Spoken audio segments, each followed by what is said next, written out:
ओम अचिंत्य व्यक्ति रूपाय निर्गुणाय गुणात्मने समस्त जगदाधार मूर्तये ब्रह्मणे नमः। सर्वेभ्यो नमो नमः। कल हमने बृहद जातकम के चतुर्थ छंद के विषय में बात की थी।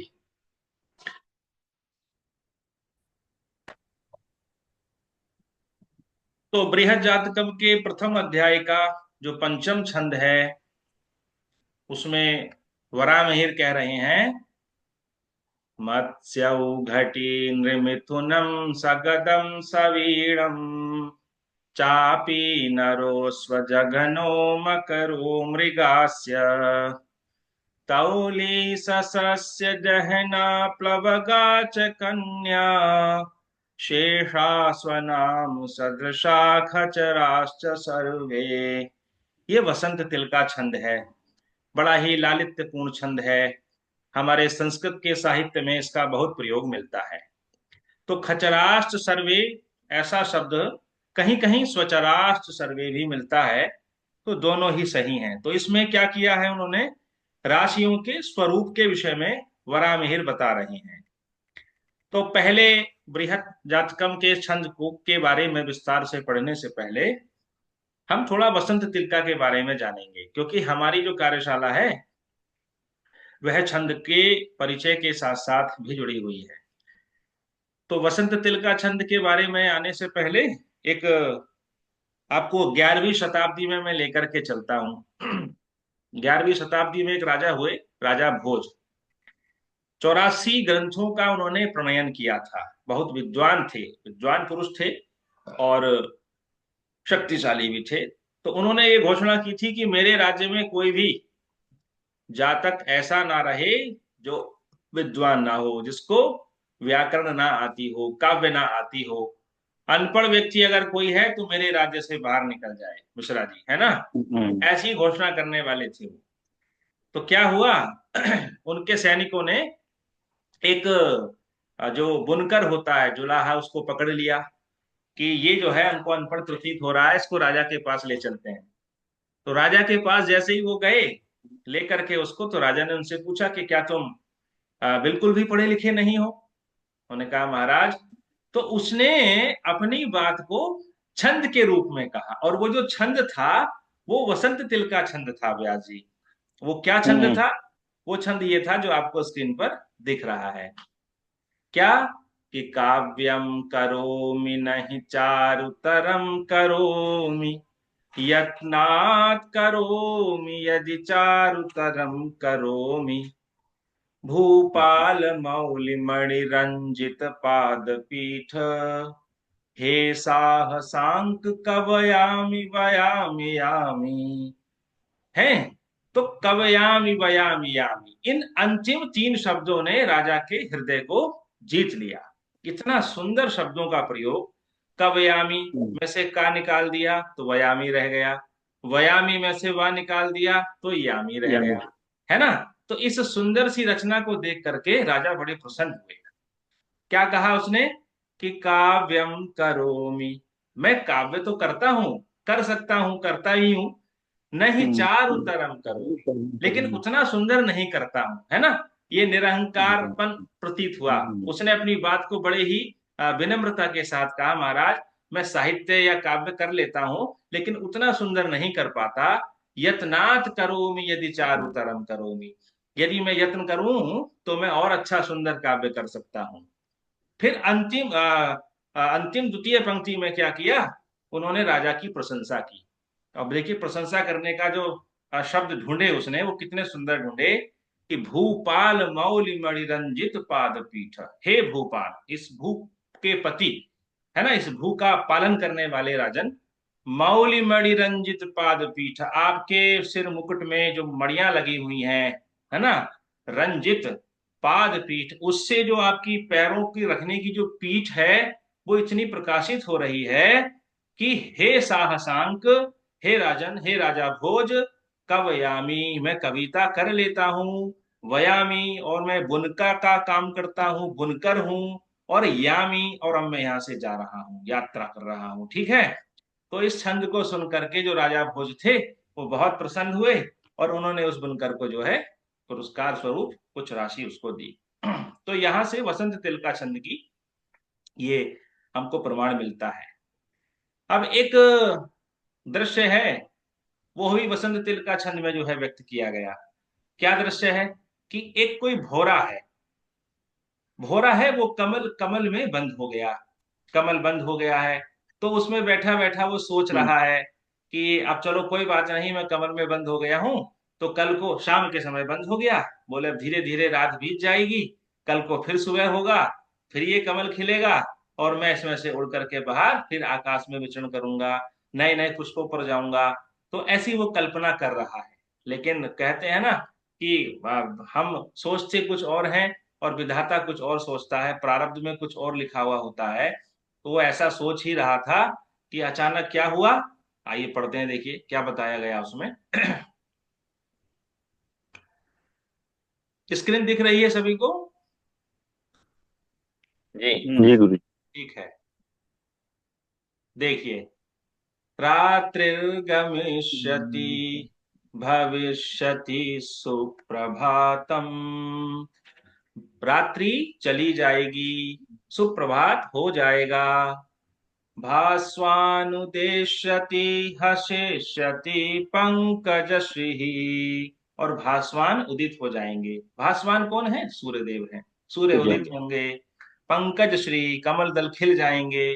कमल पंख में जो जन्म लेते हैं, कीचड़ में जो जन्म लेते हैं, वो कमल के पुष्प खिल जाएंगे, हंसेंगे, हसिष्यति। और इत्थम विचिंतयति कोशगते त्विरेफे, हा हंत हंत नलिनीम गज उज्जहार। इत्थम विचिंतयति, ऐसा सोच ही रहा था, चिंतन कर ही रहा था। कोश गते, उस कोश में, उस पुष्प में बंद होकर के, वो द्विरेफे कहते हैं भवरे को, द्विरेफ भवरा, ऐसा बंद करके वो सोच ही रहा था, बंद हुआ भवरा, कि हा हंत हंत, बड़े दुख की बात है, नलिनीम गज उज्जहार, किसी हाथी ने आकर के उस नलिनी को, उसकी जो नली होती है उसको उखाड़ दिया। अब सोचिए कि ना तो वो अब कमल खिलेगा, ना ही वो उसमें से भौरा निकलेगा, अर्थात वो सुबह को उसमें मृत हो गया, मर गया वो। तो कहते हैं, तो हम्म। देखिए कितना सुंदर ये उदाहरण जो है, और बसंत तिल का छंद में उसको पिरोया है ना। तो बसंत तिल का छंद का प्रयोग प्राय सर्वत्र सभी कवियों ने किया है। तो इसी छंद में वरामीर ने अब राशियों के स्वरूप को बताया है। अब आप अपने मूल पद पर। मत्स्यौघटीन्द्र मिथुनम सगदम सवीणम, चापी नरोश्वजघनो मकरो मृगास्य, तौली ससस्य दहना प्लवगा च कन्या, शेषाः स्वनाम सदृशा खचराश्च सर्वे, अथवा स्वचराश्च सर्वे। तो देखिए, मत्स्यऊ, मत्स्य है, मत्स्यऊ, द्विवचन का प्रयोग यहाँ पर हुआ है ना। दो मछलियां हैं, हम्म। दो मछलियों का युगल है, जोड़ा है। तो स्वचराश्च सर्वे ऐसा भी प्रयोग मिलता है, खचराश्च सर्वे ऐसा भी प्रयोग मिलता है, दोनों ही सही हैं। तो यहाँ राशियों का स्वरूप और उनकी जो आकृति है वो कैसी दिखाई देती है, ये बताया जा रहा है, उसको जानना आवश्यक है। तो मीन राशि से ही शुरुआत की उन्होंने, चिंतन करिएगा, मत्स्य से ही शुरुआत क्यों की। देखिए कवियों का जो हृदय है ना, वो जहां तक कहते हैं, जहां न पहुंचे रवि वहां पहुंचे कवि, जहां पर सूर्य भी नहीं पहुंच सकता वहां कवि पहुंच जाता है। तो बृहद जातकार वरामिहिर कवि भी तो है, कवि हृदय को भी लिए हुए हैं। और उनका ज्ञान, उनका दर्शन, सब कुछ आपको एक एक छंद के एक एक शब्द में मिलेगा। तो मत्स्य अवतार जो है व्यास जी, वो भगवान का प्रथम अवतार हम्म। है। भगवान ने जो प्रथम अवतार लिया है ना, हाँ, वो मत्स्य के रूप में लिया है, मछली के बस रूप होता में, है ना। तो इसलिए उन्होंने हाँ। एक निवेदन पूर्वक एक प्रार्थना जो है, एक प्रार्थना भी उन्होंने कर दी, मत्स्य शब्द का हम्म। प्रयोग करके भगवान को मन ही मन प्रणाम भी कर लिया। और वो जो हम्म। मछली का, कैसी है मछलियां? दो मछलियां हैं, मत्स्यऊ शब्द है ना, हम्म। मत्स्य मत्स्यऊ। तो द्विवचन का मतलब दो मछलियां हैं, और वो दो मछलियां आपस में जुड़ी हुई हैं। अभी मैं आपको आकाश की तरफ भी लेकर के जाऊंगा, वो आसमान में राशियां कैसी दिखाई देती हैं। तो खुली आंखों से भी आप देख सकते हो इन राशियों के स्वरूप को। तो मत्स्यऊ यानी मीन राशि का अंत विचार करना, और मेष राशि का प्रारंभ, जहां मीन राशि समाप्त हो रही है और वहीं से मेष शुरू हो रही है, वो जो पॉइंट है, आरंभिक बिंदु है, वही तो संपाद है, वहीं से तो संपाद प्रारंभ होता है। तो संपाद से उन्होंने शुरू कर दिया। एक तरह से देखा जाए तो सूर्य सिद्धांत का विषय भी उन्होंने ले लिया यहाँ पर, है ना। गणित ज्योतिष का भी उन्होंने आपको बता दिया, परिचय दे दिया कि संपाद कहाँ से शुरू है। मत्स्य माने मछली के, यानी मीन राशि के अंत से, जहां मीन राशि समाप्त होती है और जहां से मेष राशि का आरंभ होता है, वो एक पॉइंट है, ऐसा आरंभिक बिंदु है। तो मत्स्य अवतार भगवान का निवेदन करते हुए बता दिया कि दो मछलियां आपस में जुड़ी हुई हैं, लेकिन कैसे जुड़ी हुई हैं, विपरीत जुड़ी हुई हैं। माने एक मछली के मुख जो है वो दूसरी मछली के पूंछ की ओर है, और दूसरी मछली का जो मुख है वो पहली वाली मछली के मुख की ओर लगा हुआ है, पुच्छ की ओर लगा हुआ है। तो ऐसा स्वरूप मीन राशि का बताया, इसको ही उन्होंने मत्स्य कहा। फिर आगे क्या आता है, घटी। घटी क्या क्या नाम है भाई, घटी अर्थात कुंभ। घटी कहते हैं कुंभ को। जैसे कोई घड़ा होता है, ठीक है, कैसा घड़ा, हाथ में लिए हुए किसी पुरुष का घड़ा, कोई पुरुष है और हाथ में कुंभ लिए हुए है, ऐसा जो स्वरूप दिखाई दिया वह कुंभ राशि है। नृमिथुनम सगदम सवीड़म। अब यहां विचार करेंगे तो नृ कहते हैं मनुष्य को, मिथुनम कहते हैं जोड़ा, मनुष्यों का जोड़ा है, स्त्री पुरुष का जोड़ा है। उसमें जो पुरुष है वो सगदम, सा गदा, गदा सहित है वो, गदा उसके हाथ में है, एक पुरुष है, और एक स्त्री है, सवीणम, वीणा सहित है वो, वीणा उसके हाथ में है। तो मानो आकाश में स्त्री पुरुष खड़े हुए हैं और एक के हाथ में गदा है और एक के हाथ में वीणा है। ऐसा जो स्वरूप दिखाई दे तो समझ लीजिए वो क्या है, मिथुन राशि है, और मिथुन राशि का स्वरूप है। फिर आगे लिखा चापी। चापी किसको कहते हैं, धनुष को कहते हैं, है ना। जो धनु राशि है वो क्या है, मनुष्य की आकृति है, मनुष्य जैसे हाथ में धनुष लिए हुए है, ठीक है। और उसमें आया रामचरितमानस में कि रही भुवन भरी जय जय बानी, धनुष भंग धुनि जात न जानी, मुदित कहहि जह तह नर नारी, भंजऊ राम सभुम धनु भारी। भगवान ने जब धनुष तोड़ा है उस समय की चौपाई है। तो धनुष पर जैसे कोई पुरुष संधान कर रहा हो, तो कमर से ऊपर की जो है वो पुरुष की तरह है, कमर से ऊपर जो आकृति है, और नीचे जो जांग है उसकी वो घोड़े जैसी दिखाई पड़ रही है। तो अब देखिए, जब घोड़े जैसी दिखाई दे रही है तो उसको अश्व क्यों नहीं कह दिया। धनुष को, धनुष राशि का जो स्वरूप है धनु राशि का, उसको धनु से ही संबोधित क्यों किया गया। भाई पुरुष, आधा पुरुष जो है वो कैसा है, आधी आधा जो पुरुष है वो मनुष्य के आकार का है, और नीचे का जो कमर का हिस्सा है वो घोड़े का हिस्सा है, तो नीचे की जो जांग वगैरह है वो सब घोड़े की है, ऐसा दिख रहा है वो आकाश में हमको। तो अब देखिए क्या है ना, एक सिद्धांत यास्क का सिद्धांत है, कहा किसी ने कि प्रधान्येन व्यपदेशा भवन्ति, प्रधानत्वेन व्यपदेशा भवन्ति, प्रधानता से ही नामकरण किया जाता है, जिसकी प्रधानता ज्यादा होती है उसी का नामकरण कर दिया जाता है। तो चूंकि वो पुरुष जैसा जो आकार है उसका वो अधिक आकर्षक दिखाई दे रहा है, तो, है ना, और नीचे का जो आकार है वो घोड़े की भांति दिखाई दे रहा है। तो चापी माने पुरुष ज्यादा आकर्षक दिखाई दे रहा है, इसलिए उसको हमने चापी कह दिया, चाप वाली आकृति, धनुष वाली जो आकृति है। आगे चापी नरोश्व जगनव, यहां पर पूरा कर दिया। चापी कैसी है वो, कि नर है और अश्व है, अश्व की जगने हैं, जांघें हैं, तो आधा नर है और आधे जो है वो घोड़े की जांघ। फिर आगे लिखा मकरो मृगास्य, मकरो मृगास्य, जो मकर राशि है वो कैसी है, मृग के आकार की है, उसका जो मुख है वो मृग की भांति है। मृग किसको कहते हैं, हिरण को कहते हैं, है ना। किरण को। हाँ, तो वो हिरण है जैसे, ऐसे दिखाई दे रही है। और शेष जो भाग है उसका वो कैसा है, मगरमच्छ की भांति है ना। मकरो मृगास्य, आधा मगरमच्छ है और आधा वो मृग है। ऐसा स्वरूप जो है वो किसका है, मकर राशि का बता दिया उन्होंने। ठीक है, मुख जो है वो किसका है, हिरण का, और जो शेष भाग हम्म, है वो मगरमच्छ का है। बिल्कुल, बिल्कुल। तो ये मकर राशि का स्वरूप हो गया।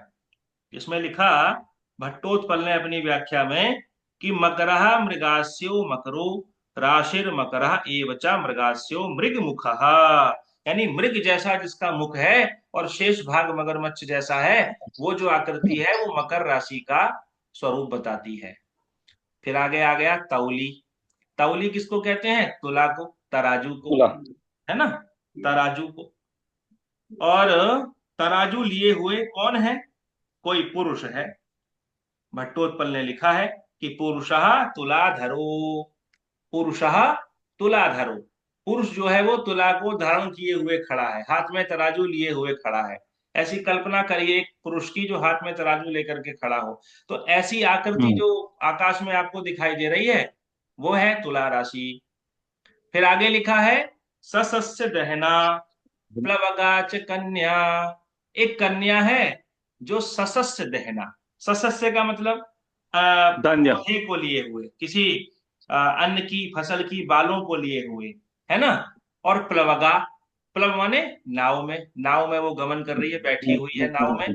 और कन्या है, वो कोई स्त्री है, वो नाव में बैठी है, सशस्य उसके हाथ में है, फसलों की बाली उसके हाथ में है, लेकिन कैसी है, दहना, मानो आग लगी हुई है, आग जल रही है, यानी जलती हुई आग है, और उससे युक्त फसलों की बाली इसके हाथ में हो, और वो जो कन्या नाव में बैठी हुई हो, ऐसा जो स्वरूप है वो किसका है, कन्या राशि का है। कन्या का। ससस्य दहना प्लवगाच कन्या। और फिर आगे हम्म। अंत में लिखा उन्होंने कि शेषाः स्वनाम सदृशाः खचराश्च सर्वे, खचराश्च सर्वे, खचराश्च सर्वे माने स्वचराश्च सर्वे, स्वेषु स्वे स्थानेषु चरंती, जो सभी द्वादश राशियां हैं वो अपने अपने स्थानों में इस प्रकार चल हमको दिख रही हैं, विचरण कर रही हैं। शेषाः, जो कि राशियां बच गई हमारी, शेष रह गई। स्वनाम सदृशाः, वो अपने नाम के ही सदृश आकृति को लिए हुए हैं। तो कौन कौन सी राशियां यहाँ पर बच गई, देखिए मेष राशि का स्वरूप नहीं बताया इसमें इन्होंने, तो मेष बच गई इसमें। मेष क्या है, मेढ़ा, कहीं कहीं उसको अजवी कहा गया, लोक परंपरा में उस समय अजवी कहते थे। परामीर ने बताया है अगले छंद में, है ना, राशियों के अन्य लोक व्यवहार के नाम भी हम्म। बताए हैं। मेष को अजवी कहते हैं, और अज से ही बना एरीज, आजकल जिसका अंग्रेजी नामकरण हम लोग करते हैं, है ना। ऐसे ही तावरी लिखा उन्होंने वृष राशि को, वृष राशि बच गई। वृषभ कहते हैं बैल को संस्कृत में, ये बैल का हम्म। दूसरा नाम बलिवर्धहा भी है ना। बलि, बलिवर्धन। बलिवर्धहा से अपभ्रंश होकर के दो शब्द बन गए, बलि से बैल बन गया, और कहीं कहीं वर्द भी बोला जाता है, वर्द या वर्द, ऐसा उच्चारण भी बैल के लिए किया जाता है। तो सब संस्कृत के ही नाम बड़द। हैं ये। हाँ, तो ये सब लोक व्यवहार में प्रयुक्त किए जाते हैं। तो वृषभ कहते हैं बैल को, तो बैल जैसा दिखता है, ऐसी वृषभ राशि है। ठीक है, और मिथुन का बता ही दिया। कर्क राशि बची, कर्क कहते हैं केकड़े को, तो जैसा केकड़ा दिखता है ऐसा जो आकृति है वो कर्क राशि है। और फिर सिंह, सिंह तो स्वनाम, स्वनाम सदृश है। सिंह कौन होता है, शेर, तो शेर जैसा दिखता है वह सिंह राशि का स्वरूप है। कन्या को बता ही दिया उन्होंने, सशस्य दहना प्लवगाच कन्या। तुला भी बता दिया उन्होंने, तौली, पुरुषः तुलाधरो, है ना, जो पुरुष तुला को धारण किए हुए है। फिर आता है वृश्चिक, वृश्चिक को क्या कहते हैं, बिच्छू, तो बिच्छू जैसा दिखता है, ऐसी आकृति जो है वो वृश्चिक राशि की है। हम्म, कौरपी, वृश्चिक का नाम एक कॉर्पी भी है लोक व्यवहार में नाम, और कॉर्पी से ही अंग्रेजी का नामकरण बना स्कॉर्पियो। अंग्रेजी स्कॉर्पियो। भाषा में वृश्चिक राशि को स्कॉर्पियो कहते हैं। तो ये यूनानी नाम जो था कॉर्पी, उसी से स्कॉर्पियो की उत्पत्ति हुई है। फिर आगे धनु, धनु के बारे में बता ही दिया उन्होंने, क्या बताया कि चापी नरोश्व जगनो, है ना, नर है, आधा नर है और आधा अश्व है, आधे घोड़े की जो जांघें वगैरह हिस्सा है वो सब, वो क्या है, वो धनु राशि है। और मकरो मृगास्य, मकर राशि का स्वरूप बता दिया, मुख जो है वो जैसा किसी हिरण का हो और शेष भाग मगरमच्छ का हो, ऐसा जो स्वरूप दिखाई दे वो समझ जाइए वो मकर राशि है। कुंभ को उन्होंने कह दिया घटी, है ना, एक पुरुष है हाथ हाथ में कुंभ लेकर के खड़ा है, वो वह कुंभ राशि है। और मीन को सबसे पहले बता ही दिया उन्होंने, मत्स्यऊ कह करके कि दो मछलियां हैं, वो एक दूसरे के मुख और पुच्छ की ओर है। अब मैं आपको एक चित्र दिखाता हूं, उस चित्र की ओर आपको लेकर के चलता हूं वो कैसी है।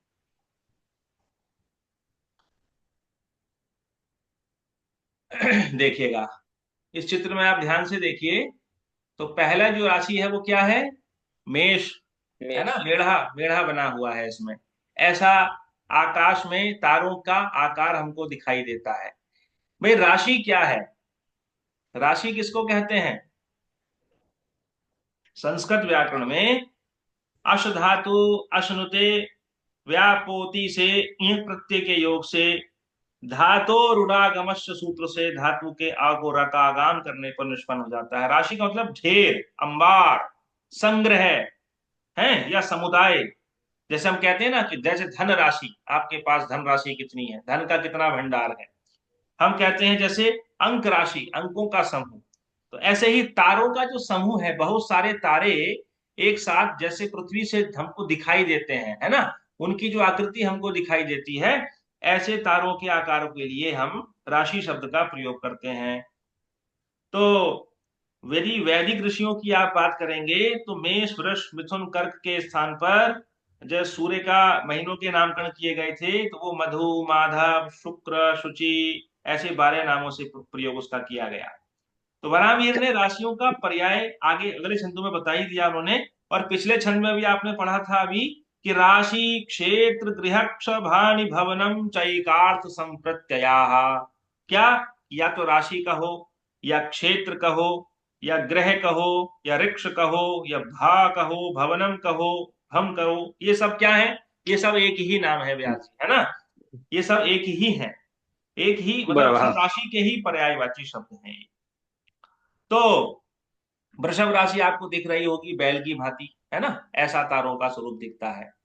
देखिए मिथुन राशि है, स्त्री पुरुष का जोड़ा है, यद्यपि इसमें गदा नहीं है और उसके हाथ में वीणा नहीं है। ये मुझको चित्र नहीं मिल पाया, मैंने गूगल पर बहुत सर्च किया, बहुत खोजा, लेकिन ये जो आप चित्र देख रहे हो जिसमें स्त्री पुरुष का जोड़ा दिखाई दे रहा है, आपको दिखा कहीं स्त्री के हाथ में वीणा है? नहीं। नहीं है। और पुरुष के हाथ में गदा है? नहीं है। नहीं नहीं। है। तो ये शास्त्रोक्त जो ये है तो मिथुन ये राशि तो का ये तो स्वरूप। दोनों ही स्त्री दिखा रखी है इसमें तो। हाँ नहीं, एक तो स्त्री दोनों है तरफ। उसमें, जो स्तन युगल दिख रहे हैं वो स्त्री है, और शेष जो है वो पुरुष है। बाल अच्छा। लेकिन गदा नहीं है और एक के हाथ में वीणा नहीं है, इसलिए ये शास्त्रीय नहीं। दृष्टि से, ज्योतिष की शास्त्रों की दृष्टि से ये मिथुन राशि के चित्र का सही चित्रण नहीं किया गया इसमें। आपको मिले तो बताना, है ना। आगे देखिए कैकड़ा, ये कर्क राशि हो गई, सिंह का शेर हुआ। अब कन्या राशि को देखिए आप, क्या है, फसल तो दिख रही है हाथ में, लेकिन अग्नि नहीं दिख रही, है ना, सशस्य दहना, और प्लवगाच कन्या, और नाव भी नहीं दिख रही है, नाव भी नहीं है, हाँ नाव। नाव भी नहीं है ना। तो ये भी अधूरा सा चित्र है। तो देखिए अब आप जब ग्रंथों को पढ़ेंगे, अब ये तुला राशि है, ये ठीक है, हाथ में तुला को लिए हुए, तराजू को लिए हुए पुरुष है। वृश्चिक का स्वरूप भी सही है, बिच्छू की भांति है। फिर आगे धनु राशि बताया उन्होंने कि जैसे पुरुष धनुष ये का संधान कर रहा हो, शेष भाग घोड़े हम्म, का, नरोष्प जगनो। ये- मकरो मृगास्यः, ये देखिए मृग का मुख है और शेष भाग मगरमच्छ है, मगरमच्छ की पूंछ दिखाई दे रही होगी आपको, ऐसी हम्म, आकृति है। फिर आगे लिखा कुंभ, घड़ा लिए हुए पुरुष है, और ये मत्स्य, दो मछलियां का जोड़ा है ये, है ना, मत्स्य हम्म, युगल है। अब देखिए एक वास्तविक चित्र आपको दिखाता हूं मैं, आसमान में जब आप देखेंगे, हमारे आचार्यों ने क्या किया था, इन राशियों के स्वरूप को जो लिखा ना उन्होंने, वो ऐसे ही नहीं लिखा। ये हमारे मतलब आचार्यों ने बहुत बार आकाश का निरीक्षण किया, तब जाकर के उसको वर्णन किया ग्रंथों में, फिर उसका नामकरण किया, तब हम उसको पढ़ पा रहे हैं। अब आप खुली आंखों से देखेंगे तो आपको ऐसे दिखाई देगा। देखिए इसमें कौन सी राशि आपको दिख रही है, ये आसमान का चित्र है, लाइनों से उसको खींच करके आकृति बनाई गई है। ध्यान से देखिए, आपको लियो दिख रहा होगा नीचे, है ना, लियो, जी। उसको अंकन भी किया गया जैसे कोई शेर जैसा दिख रहा है ना। तो हम्म। ऐसे करके निरीक्षण किया गया। ऊपर देखेंगे तो जेमिनी भी लिखा है इसमें, जेमिनी देखिए, जैसे जोड़ा लग रहा हो, स्त्री पुरुष खड़े हुए हो। मैंने एक या 2 दिन में या 3 दिन का कार्य नहीं है, बहुत वर्षों में जाकर के, 12 वर्ष, 12 महीनों तक, कई कई महीनों में, रात्रि के समय खुले आसमान की ओर पूरा निहारा होगा उन्होंने, कुछ यौगिक दृष्टि से भी विचार किया होगा। अब देखिए कैंसर भी आपको दिख रहा है, कर्क राशि भी दिख रही है, जैसे बिच्छू बैठा हुआ हो, है ना। तो ये जो स्वरूप राशियों के बताए आचार्यों ने, ये सब लिख दिया उन्होंने। तो यहां तक कोई समस्या किसी को हो तो बताएं। अब क्या है, अब राशियों की जो आकृति उन्होंने बताई, इस आकृति के पीछे भी उन्होंने फलित का संकेत कर दिया।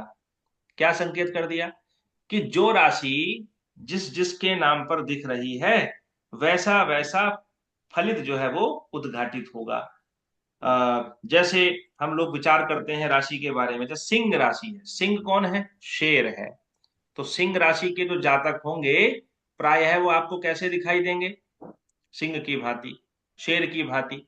शेर जैसा स्वाभिमानी होता है ना, अपना ही एक छत्र राज्य चाहता है, एकाधिकार चाहता है, अपना ही शासन चाहता है। तो क्या होगा, सिंह राशि के जातकों में स्वाभिमान, अभिमान, ये गुण ज्यादा देखने को मिलेंगे। इसी तरह हम्म। से वृषभ, वृषभ राशि क्या है, बैल है ना। तो बैल कैसा होता है, बैल जिद्दी होता है, जहां अड़ जाए तो अड़ जाए, 4-5 पुरुष भी लगा दे, खींचना शुरू करे तो हटेगा नहीं, है ना। ऐसे अड़ियल स्वभाव के जातक प्राय आपको मिलेंगे, अगर वृषभ राशि परिपूर्ण अंशों में है तो, पुष्ट अंशों में है तो। इसी तरह से कर्क राशि है। कर्क कौन है, केकड़ा है। केकड़ा बहुत स्लो स्लो चलता है और बहुत संकोची स्वभाव का होता है ना। विपरीत स्वभाव में आ जाएं तो वृश्चिक राशि है। वृश्चिक कौन है, बिच्छू। बिच्छू कैसा होता है, डंक मार दे तो व्यक्ति जो है रोता है बहुत समय तक। तो वृश्चिक राशि के लोगों से ज्यादा उनका ईगो हर्ट नहीं करना चाहिए, है ना। एक तरह से यहाँ पर ये संकेत मिलता है, उनका अहंकार नहीं, अगर उनका अहंकार टूट गया तो वो डंक मारे बिना आपको छोड़ेंगे नहीं। और डंक कब मारते हैं, बिच्छू का डंक मारना देखा, चलेगा आगे को और पीछे से डंक मारेगा, ठीक है। तो पीछे से वो आघात करने वाले लोग होंगे, अचानक आपको पता भी नहीं चलेगा, आपकी तैयारी नहीं होगी, तब आप पर वो हमला करेंगे। तो ये वृश्चिक राशि, हमारे भारत के यशस्वी प्रधानमंत्री नरेंद्र मोदी जी स्कॉर्पियन है ना। वृश्चिक, वृश्चिक ही लग्न है उनकी और वृश्चिक ही राशि है उनकी, ठीक है। चलिए और ज्यादा नहीं, नहीं तो राजनीति में हम चले जाएंगे, वो हमारा विषय नहीं है। और ऐसे ही अब देखिए आप, धनु राशि। धनु राशि कैसी है, जैसे संधान, धनुष का संधान कर रहा है कोई पुरुष, ठीक है। तो संधान कब करेगा, जब पूरी तरह से संतुलित होगा, बैलेंस्ड होगा।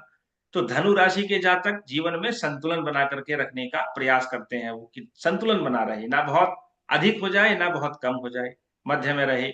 वीणा के तार बहुत कसेंगे तो भी सुर नहीं निकलेंगे संगीत के व्यास जी, और ढीला छोड़ देंगे तो मतलब ही नहीं उठता, है ना। तो इसलिए धनु राशि के जातक आपको तटस्थ प्रवृत्ति के मिलेंगे। और बच्चे किसी के अगर धनु राशि के हैं तो वो फेवर ना तो मम्मी का करेंगे ना ही पापा का करेंगे, वो मध्य में रहेंगे। ठीक, तुम किसके बेटे हो, दोनों पूछिए, मम्मी पापा पूछे अगर बेटे से, तुम किसके बच्चे हो, पापा के या मम्मी के, वो कहेंगे दोनों का, मैं तुम्हारा भी हूँ और मैं इनका भी हूँ, है ना। तो ऐसा उत्तर आपको उनसे देखने को मिलेगा। फिर मत्स्य, मछली, मछली जल में रहती है, संवेदनशील होती है, सेंसिटिवनेस ऐसे जातकों के उसमें पाई जाती है। संवेदनशीलता का जो गुण होता है वो मीन राशि के जातकों में कूट कूट करके भरा हुआ होता है। बशर्ते, अब क्या है, अब मान लीजिए यदि इन्हीं राशियों में क्रूर ग्रह बैठ जाएं, तब क्या हो गया, तब विकृति आ गई, है ना। भाई आग जल रही है, अपनी अवस्था में है, और आपने ऊपर से जल छिड़क दिया, उसका विपरीत गुणधर्म आप ले आए, तो वहां पर क्या होगा, अब धुआं बन जाएगा, अग्नि तो रहेगी नहीं, तो वो चीज विकृत हो गई अब। तो इसलिए शुद्ध स्वरूप में अगर राशियां शुद्ध स्वरूप में हैं तो वो जो है इस तरह के गुणधर्म को रख लेती हैं। मिथुन राशि है, मिथुन क्या है, जोड़ा है, युगल है ना। तो डिप्लोमेटिक नेचर के लोग आपको मिलेंगे मिथुन राशि के लोग, उनके अंदर प्लान ए और प्लान बी दोनों रहेंगे, उभय प्रवृत्ति आपको देखने को मिलेगी, ठीक है ना। अंदर से कुछ होंगे, बाहर से कुछ होंगे। तो ये नेचर जो होती है वो मिथुन राशि के जातकों में होती है। पुरुष हृदय में मिलेगा, स्त्री हृदय में मिलेगा, क्योंकि पुरुष भी है और स्त्री भी है उसमें। ऐसा करके सिंह राशि वनचर राशि है, प्रश्न लगन में भी प्रयोग किया जाता है इसका, प्रश्न शास्त्र में, है ना, कि भाई कोई पुरुष है, कहाँ गया है इस समय, कहाँ मिलेगा। तो सिंह राशि अगर प्रधानता से आ रही है, तो चूंकि वनचर राशि है, तो भाई व्यक्ति जो है वो वन में जाकर के मिलेगा, है ना, वन के वो जो वनीय प्रदेश है वहां पर गया हुआ होगा। ऐसा करके प्रश्न शास्त्र में इसका विचार किया जाता है। ठीक है, तो ये राशियों के गुणधर्म उन्होंने बता दिए हैं, यहाँ पर वास्तविक स्वरूप भी बता दिया है। अब हम थोड़ा सा आगे चलते हैं। देखिए, ये जो राशियां हैं, 12 राशियां, तो एक जो मान है इनका गणित की दृष्टि से, वो 30 अंश है। तो आप देखिए, मेष से शुरू किया हमने 30 अंश का भाग, और मेष, वृषभ, मिथुन, कर्क, सिंह, कन्या, तुला, वृश्चिक, धनु, मकर, कुंभ, मीन, ये वामावर्त क्रम से ये जो 12 पार्ट्स बन गए, इसी को हम जन्म कुंडली का स्वरूप कहते हैं। मतलब जो 12 राशियां हैं, इन 12 राशियों में कहीं ना कहीं तो कोई ना कोई ग्रह होगा ही। तो काल पुरुष की जो कुंडली है ना, प्रथम राशि क्या है, मेष, तो मेष राशि को लग्न में लिख दीजिए, तो ये काल पुरुष की कुंडली बन जाती है। तो काल पुरुष है, लग्न सिर हो गया, मेष राशि लिख दिया। अब वही विपरीत क्रम से एंटी क्लॉकवाइज जब चलेंगे आप, तो 1 2 3 इस तरह से ये जन्म कुंडली जो है, ये क्या है, ये उस आकाशीय व्यवस्था का एक ब्लूप्रिंट है। आकाश में जो ग्रह दिखाई दे रहे हैं, है ना, किस किस राशि, अब हम ऐसे तो कहेंगे नहीं कि भाई वो देख कर कि अरे भाई वो मेष राशि में है, वो गुरु यहाँ पर ये तुला राशि में है। अब ऐसे उंगली से तो आप करेंगे नहीं, उस चित्र को हमने कुंडली के रूप में उतार दिया, स्टडी करने के लिए, अध्ययन की दृष्टि से उस आकाशीय व्यवस्था का हमने एक चित्रीय निरूपण कर दिया। जन्म कुंडली क्या है, जन्म कुंडली उस खगोलीय व्यवस्था का ब्लूप्रिंट ही तो है। तो ये हमने आज जान लिया। अब थोड़ा सा और आगे बढ़ते हैं। यहां तक बात करने के बाद में, जब उन्होंने राशियों के स्वरूप के बता दिया, चित्र कैसा दिखाई दे रहा है वो सब उन्होंने बता दिया, तो अब वो राशियों के अधिपति की तरफ चल रहे हैं, कि इन राशियों का जो आधिपत्य है वो किन किन ग्रहों को मिला हुआ है। तो उसके लिए अगला छंद आ रहा है। अब इसको पढ़ते हैं, ये कोकिलकम छंद है ये। क्षितिज सिताग्य चंद्र रवि सौम्य सितावनिजः, सुर गुरु मंद सौरि गुरुवाश्च गृहान शकपः, अज मृग तौलि चंद्र भवनादि नवांश विधिर, भवन समांशकाधिपतयः स्वगृहात् कृंशः। तो कोकिलकम छंद में क्या किया उन्होंने, राशियों के अधिपति को बता दिया है। यहां पर क्रम से बता रहे हैं कि जो मेष राशि है, प्रथम राशि है, उसके जो स्वामी हैं वो कौन है, क्षितिज, क्षिति कहते हैं पृथ्वी को, ज माने जो जन्मे हैं, जो पृथ्वी से जन्मे हैं। कौन जन्मे हैं, पृथ्वी के पुत्र कौन है, भौम, भूमि के पुत्र, है ना, भूम्यः पुत्र। तो भूमि के जो पुत्र है मंगल, वो जो प्रथम राशि है उसके अधिपति हैं। ठीक है, यह राशियों के अधिपति बताए जा रहे हैं। फिर आगे चलिए, तो सित, सित नाम किसका है, शुक्र का। तो शुक्र किसके अधिपति हैं, जो मेष से अगली राशि है, वृषभ राशि। ज्ञा, ज्ञा किसको कहते हैं, बुध को। ज्ञा नाम बुध का है, बुध मिथुन राशि के अधिपति हैं। फिर आगे लिख दिया उन्होंने चंद्र, चंद्र कर्क राशि के अधिपति हैं। फिर लिखा उन्होंने रवि, रवि सिंह राशि के अधिपति हैं। फिर आगे लिखा उन्होंने सौम्य, सौम्य किसको कहते हैं भाई, सौम्य बुध, कहते हैं बुध, चंद्रमा के जो पुत्र हैं। सोमस्य बुध। अपत्यम पुमान इति सौम्य, सोम के, चंद्रमा के जो पुत्र हैं, अपत्यम, वही सौम्य है। तो बुध, वो किसके अधिपति हैं, कन्या राशि के। फिर आगे लिख दिया उन्होंने सित, तो कन्या से अगली राशि है तुला, तुला के स्वामी भी शुक्र हैं। फिर आगे लिखा सितावनिजा, इसका संधि विच्छेद करिए आप, तो सित धन अवनिजा, है ना, ये जो आकार है ये आ बन जाएगा। ये यहाँ पर कौन सी संधि हो गई है, दीर्घ संधि हो गई है ना। सित अवनिजा, अवनिजा किसको कहते हैं, अवनी कहते हैं पृथ्वी को। स्वच्छ चांदनी बिछी हुई है अवनी और अंबर तल में, किसी कवि की पंक्तियां हैं, है ना। चारु चंद्र की चंचल किरणें, ऐसा मैथिली करके शरण कुछ, गुप्त। मैथिली मैथिली शरण शरण की। गुप्त। हाँ बहुत बढ़िया। तो अवनी कहते हैं पृथ्वी को और अंबर कहते हैं आसमान को। तो अवनी के जो जा है, जो पुत्र हैं, यानी कि भौम मंगल, वो किसके अधिपति हैं, तुला से अगली राशि वृश्चिक, वृश्चिक। वृश्चिक के अधिपति अवनिजा है। यानी आपका छंद ज्ञान के साथ साथ वो आपका व्याकरण ज्ञान भी बढ़ा रहे हैं और आपको पर्याय शब्दों की तरफ भी लेकर के जा रहे हैं। परामीर आपको कह रहे हैं कि थोड़ा थोड़ा शब्द भंडार भी आप लोग बढ़ाइए अपना। और सुर गुरु कहते हैं बृहस्पति को, बृहस्पति धनु राशि के अधिपति हैं। मंद नाम, मंद कौन है, मंदम मंदम चलती, शनि। शनि शनि शनि। चलती, शनि है।